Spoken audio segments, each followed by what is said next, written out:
Chers amis, bonjour, nous sommes le dimanche 4 août 2024. Il est 8 heures, quelques news de l'Arménie, de l'Artsakh et de la diaspora arménienne. Peut-être c'est le jour de gloire pour l'Arménie, donc l'équipe olympique d'Arménie, l'Arménie qui aujourd'hui, à partir de cet après-midi, avec les gymnastes Artur Davetian et Vaken Davetian, peuvent décrocher une médaille olympique, une ou deux médailles olympiques, donc à voir en tout cas.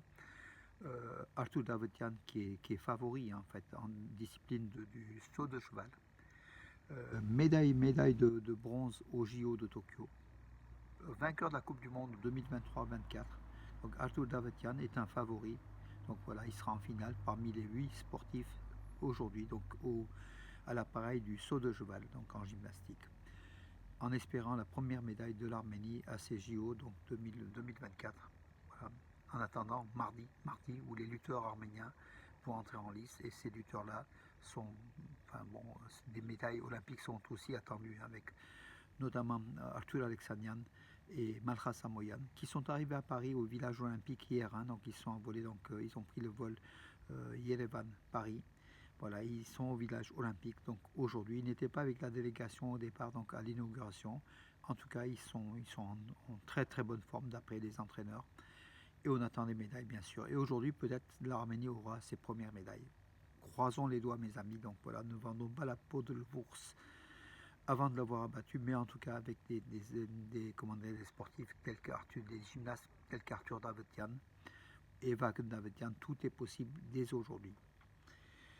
Alors c'est une accusation grave, voire gravissime si elle était étayée de preuves. En tout cas, le blogueur azerbaïdjanais d'opposition, Manaf Jalilzadeh, qui vit en Suisse, bien sûr, puisqu'à Bakou il serait tout simplement exécuté. Il accuse le président Aliyev de tuer des soldats et de vendre leurs organes à Israël depuis de nombreuses années. Accusation très très forte de trafic d'organes effectué sur les corps des militaires, voilà, par les dirigeants de l'Azerbaïdjan, par le dictateur Aliyev. Très très forte accusation, mais qui n'est pas au regard du dictateur, qui n'est sans doute pas, anodin. Tout simplement, on verra donc les suites. Bakou bien sûr va nier, on verra donc la suite. En tout cas, ce blogueur azéri risque sa peau depuis déjà quelques années, depuis déjà en 2022, il avait le risque d'être expulsé donc de Suisse. Et en cas de retour en Azerbaïdjan, bien sûr que, on ne donnerait pas cher garantie de sa vie, tout simplement. Les Russes ont commencé à voyager de moins en moins en Arménie, et de plus en plus en Azerbaïdjan et en Géorgie. Donc c'est quand même un constat douloureux. Le tourisme russe venant de Russie, qui représente 50% donc de tourisme, du flot de touristes en Arménie, des 2 300 000 à 2 400 000, donc la moitié était des Russes venant de Russie. Et ce mouvement se ralentit malheureusement. Peut-être suite aux sanctions américaines appliquées par l'Arménie, notamment pour les cartes de crédit MIR, les cartes de crédit donc russes. Donc les Russes ne peuvent pas utiliser leurs cartes russes en Arménie. C'est un des éléments, et peut-être le sentiment d'hostilité, puisque l'Arménie veut le départ des Russes à tous les niveaux, les Russes qui n'ont pas servi, donc qui ont transmis l'Artsakh à l'Azerbaïdjan. Donc cette hostilité entre Yerevan et Moscou pourrait aussi nuire aux relations touristiques, à l'arrivée de touristes russes en Arménie. Voilà. Donc les chiffres sont quand même assez importants, en fait, cette baisse. À voir sur l'année. Les chiffres ont été enregistrés sur le premier semestre 2023. Donc voir si sur l'année 2024, voir si sur l'année complète ces tendances vont se poursuivre ou pas. Le vandalisme en Azerbaïdjan, bien sûr, une nouvelle fois. Donc l'Azerbaïdjan détruit villes et villages de l'Artsakh occupé. Là, c'est à Mokhrenes, donc un village arménien de la région de Hadrout, qui avait été occupé déjà en septembre-octobre 2020, lors de la guerre de 44 jours en Artsakh. Cette région de Hadrout occupée. Donc après, c'est tout Stepanakert qui a été occupé en 2023, septembre 2023. Donc ce village de Mokhrenes, donc suivant des images satellites de Monument Watch, en fait, d'une organisation d'une organisation qui suit donc de près les évolutions des monuments, des sites donc, des villages arméniens. Ce village, oui, Monument Watch, donc ce village de Mokhrenes serait comment dirais-je, en partie détruit pour faire place à des routes, de nouvelles infrastructures, un investissement fort de l'Azerbaïdjan pour essayer d'éliminer toute trace arménienne, donc de ces terres arméniennes depuis la nuit des temps. Alors, le patriarche arménien de Constantinople a rendu visite à Garo Gabrielian, une personnalité arménienne de Turquie qui a été victime d'une attaque, d'une violente agression sur l'île de Kinali, donc une île qui est au large d'Istanbul en fait, hein, où il y a une majorité d'Arméniens, mais là de plus en plus d'autres touristes qui viennent donc sur cette île-là, dont la particularité est qu'il n'y a pas de voiture, hein, tout simplement. Voilà, donc c'est une île où les Arméniens d'Istanbul aiment passer les mois d'été.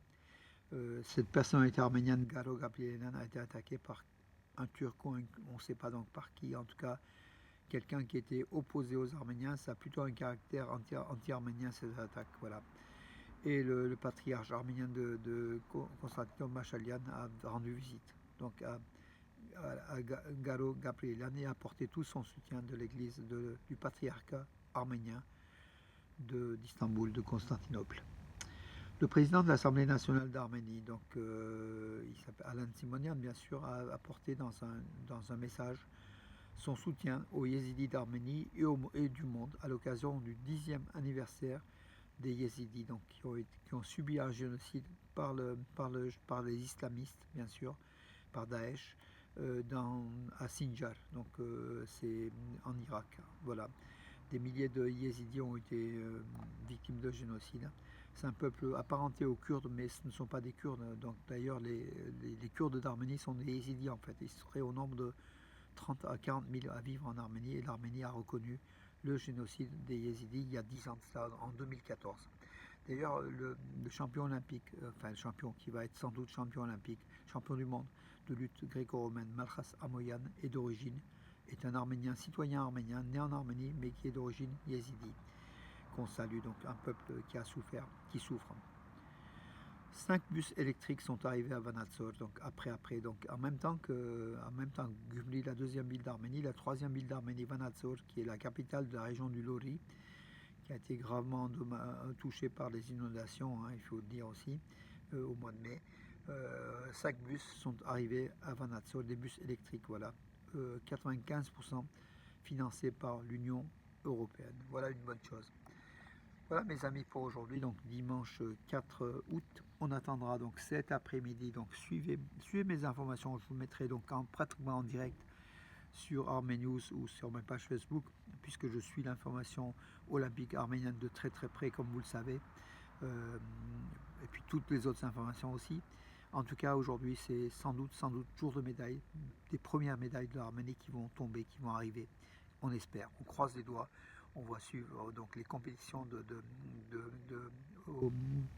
gymnastique au Bercy Arena. Alors, Arméniens de Paris et région, si vous avez l'occasion d'aller sur les parties, enfin voir en tant que spectateur nos Olympiques arméniens, allez à Arena de Bercy, encouragez nos deux gymnastes, donc Arthur Davetian et Vagen Davetian, qui combattent pour l'Arménie. Ils ont besoin de vos encouragements, mes amis, des drapeaux arméniens de plus en plus.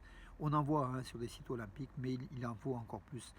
Les 700 000 Arméniens de France ou la communauté arménienne de France méritent davantage, enfin devraient davantage supporter l'équipe d'Arménie, même si il y a des supporters, hein, il faut qu'un pas nier. Donc on a vu notre Rajak Sassounsi qui était à Paris avec le drapeau arménien, on voit d'autres drapeaux arméniens, on voit Robert Émillan, champion d'Europe en titre du saut en longueur, qui est à chaque fois avec un drapeau arménien. Il était donc pour le match de boxe de David Chaloyan, malheureusement perdu aux portes de la demi-finale, donc une médaille qu'on a loupée, mais en tout cas les Arméniens étaient là pour encourager nos sportifs, nos boxeurs olympiques, ils méritent.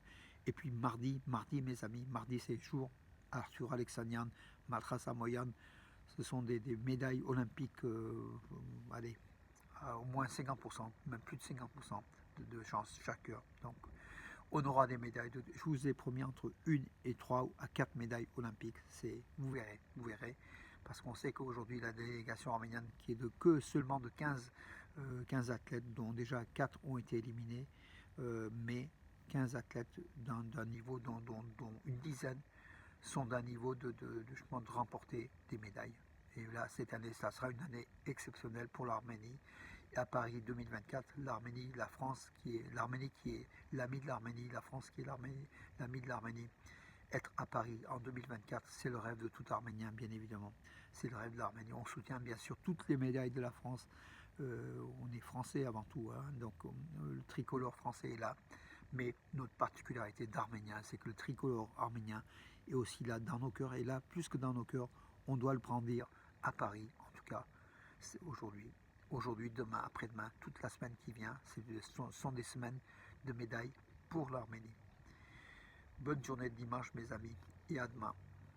Et à demain, et cet après-midi peut-être.